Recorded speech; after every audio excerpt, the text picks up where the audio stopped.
Bismillahirrahmanirrahim. I am Muhammad Saq Shafi and today I am going to teach us you physics chapter number 18 10th class और topic जो है आज का वो है radio isotopes uses of radio isotopes. बहुत simple topic with headings और बहुत इजी करके आप लोगों के सामने मैं प्रोनाउंस कर रहा हूँ। इसको अगर अच्छे से आप लोग सुन लेते हैं तो उम्मीद है कि आप लोगों का ये जो लॉन्ग क्वेश्चन है ये कवर हो जाएगा। देखिए, uses of radio isotopes, it is used in many fields such as, इसको बहुत ज़्यादा फील्ड्स में इस्तेमाल किया जाता है, लेकिन चंद एक फील्ड जो आप लोगों के कोर्स में डिस्कस की गई है वो ये है medicine, industry and agriculture. Radio isotopes किसमें यूज हो रहा है? मेडिसिन में यूज हो रहा है, दूसरा इंडस्ट्री में यूज हो रहा है, तीसरा पॉइंट एग्रीकल्चर में यूज होता है। पहला पॉइंट जो हम डिस्कस करेंगे आप लोगों के सामने वो है जी मेडिसिन। मेडिसिन में जो जिस जगह पे कैसे यूज कर रहे हैं, किसके लिए इस्तेमाल कर रहे हैं वो देखते हैं।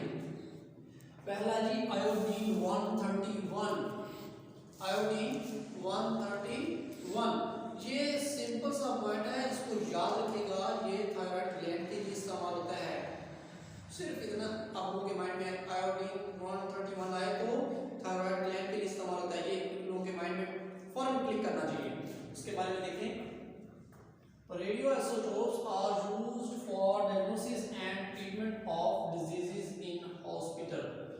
ये कहाँ पे यूज होते हैं जी? Radio isotopes are used for diagnosis and treatment of diseases in hospital. Diagnosis और ट्रीटमेंट ऑफ डिजीजेस के लिए हॉस्पिटल में इस्तेमाल करते हैं। पहला इस्तेमाल है iodine 131। Radio iodine 131 is used in treating cancer of thyroid glands. Thyroid gland के जो कैंसर होते हैं उनके लिए ये आयोडीन 131 इस्तेमाल होता है।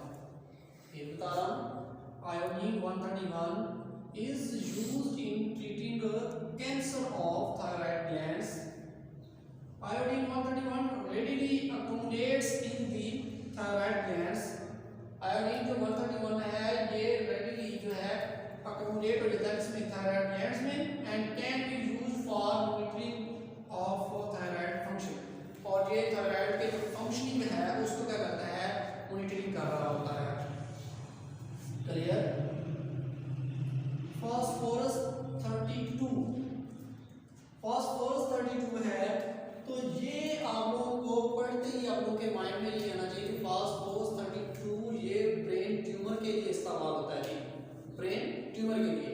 अब उसकी थोड़ी सी डिटेल है वो देख लेते हैं। Phosphorus 32 is used to diagnose the brain tumour. ये डायग्नोस करता है किसको? ब्रेन ट्यूमर को। And for the treatment of leukaemia, और ये ल्यूकीमिया की ट्रीटमेंट के लिए इस्तेमाल होता है। It is used to diagnose the brain tumor and for treatment of leukemia. The alignment part of the body absorbs more quantity of isotopes and this helps in tracking the affected part of the body। अब होता क्या है, ये body के ऊपर लगा दिया जाता है और जो इफेक्टेड पार्ट होता है वो ज्यादा क्वांटिटी ऑफ फास्फोरस की ऑब्जॉर्व करता है, जिसकी वजह से इसके हम क्या करते हैं? डायग्नोस कर लेते हैं। ये बता रहा हूँ, the malignant part of the body absorbs more quantity of isotopes and this helps in tracking the affected part of the body। ये ट्रैक करता है, बता देता है जी ये पार्ट क्या है जी, इफेक्टेड है। उसके बाद है जी कोबाल्ट। क्या है? Cobalt. Cobalt the gamma rays from cobalt 60 are used for treatment of cancer।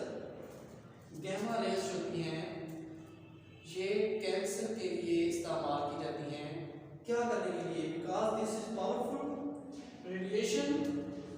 kill the to kill the sorry उसे ये यहाँ पर जो है to kill the cancer cells। gamma rays जो हैं कोबाल्ट से पैदा होती हैं। gamma rays from कोबाल्ट, ये कहाँ से बनती है जी? कोबाल्ट से बनती हैं। are used for treatment of cancer cells, cancer के लिए, कैंसर की ट्रीटमेंट के लिए इस्तेमाल करते हैं। because this powerful radiations to kill the cancer cells, ये जो है कैंसर सेल्स को क्या कर देती हैं? किल कर देती हैं। फिर आप लोगों ने न्यूक्लियोट्रांसमुटेशन में कोबाल्ट, स्टारिक कोबाल्ट देखा था, वो स्टेबल कोबाल्ट में चला जाता है और उसके साथ वो क्या करता है? गैमा रेस खारिज करता है। तो इसी में भी यही कह रहा है कोबाल्ट 60 जो है गैमा रेस फॉर्म करता है। Cobalt 60 are used for treatment of cancer because these powerful radiations to kill the cancer cells, ये कैंसर सेल्स को क्या करती है? किल कर देती है, खत्म कर देती है। इसके बाद है जी gallium 67। Gallium 67 is used to identify tumors, ये यूज करते हैं सिर्फ आइडेंटिफाई करने के लिए किसको? ट्यूमर को। In the lymph region of the थॉट एंड नेक, ये लंफ रीजन ऑफ थॉट एंड नेक में जो है ना आइडेंटिफिकेशन के लिए, ट्यूमर के लिए इस्तेमाल होता है। Gallium used in the used to identify tumors in the lung region of throat and neck। ये जी हमारा था मेडिसिन में। मेडिसिन में हमने आयोडीन 131 पढ़ा, फास्फोरस 32 पढ़ा, कोबाल्ट 60 पढ़ा और गैलियम 67 पढ़ा। ओवरव्यू दे देता हूँ।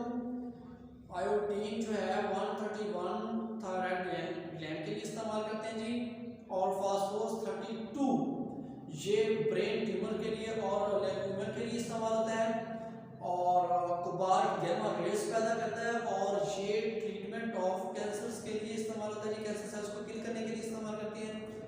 और गैलियम जो है आइडेंटिफाई करने के लिए लंफ रीजन ऑफ थॉट एंड नेक, इसको इसकी आइडेंटिफिकेशन के लिए इस्तेमाल होता है।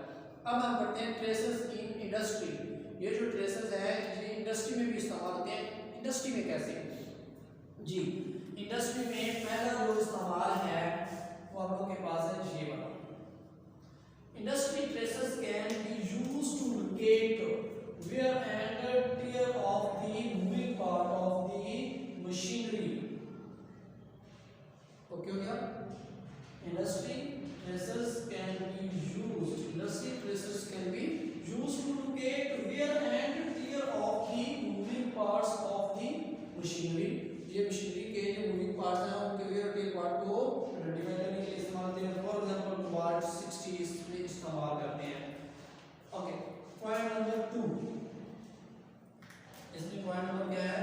2, they can be used for location of leaks in underground pipes. जो अंडरग्राउंड पाइप होते हैं वो भी लीक हो जाते हैं, तो उसको आइडेंटिफाई करने के लिए कि किस पॉइंट पे ये लीक हो गया है, उस जगह को आइडेंटिफाई करने के लिए भी यूज करते हैं। Okay guys, traces of radioisotopes are used to monitor the flow of oil and gas through pipe. Point number इसका 3, point number 3, radioisotopes traces of radioisotopes are used to monitor the flow of oil and gas through pipe। ये oil और gas के flow को maintain करने के लिए, यानी कि उनके फ्लो को बताने के लिए इस्तेमाल होता है। These are used to check and control the thickness or density of finished product, और ये फिनिश प्रोडक्ट की डेंसिटी को भी चेक करने के लिए इस्तेमाल होता है। अब जो है हम करते हैं traces in agriculture. In agriculture radioisotopes phosphorus 32 is used as a tracer to find out how well the plants are absorbing the phosphate fertilizer which are crucial to their growth। Simple सा काम है, agriculture में phosphorus 32 जो है हम इस्तेमाल करते हैं। ये हमें बताता है फास्फोरस 32 कि कितनी क्वांटिटी जो है फास्फेट फर्टिलाइजर की इस लैंड को, इस जमीन को चाहिए for crucial growth. Crucial growth का मतलब होता है अहम। ये वर्ड थोड़ा सा आर्टिकल यूज हुआ, उसके बारे में बता दिया। Which are crucial to the growth, के ये ग्रोथ के लिए बहुत ही इम्पोर्टेंट होता है। फर्टिलाइजर जो है ना, फास्फेट फर्टिलाइजर्स जो है ये जो यूज करते हैं, ये बहुत ही इम्पोर्टेंट रोल करता है क्योंकि इसकी ग्रोथ को इनहेंस करता है। तो उम्मीद करता हूँ कि आप लोगों को इसकी समझ आ गई होगी। और अगर कोई किसी किस्म का, किसी बच्चे कोई क्वेश्चन है, कोई मसला है, तो आप लोग मुझे YouTube पे भी मैसेज कर सकते हैं और ये मेरा WhatsApp नंबर है, आप लोग मुझे WhatsApp पे भी बता सकते हैं।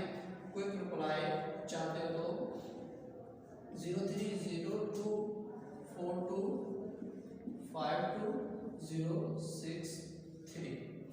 किसी भी किस्म का क्वेश्चन आप मुझे राइट डाउन करके WhatsApp पे करें, मैं उसका इंशाल्लाह आप लोगों को क्विक रिप्लाई करूँगा। उम्मीद करता हूँ आप लोगों को समझ आ गई। Thank you.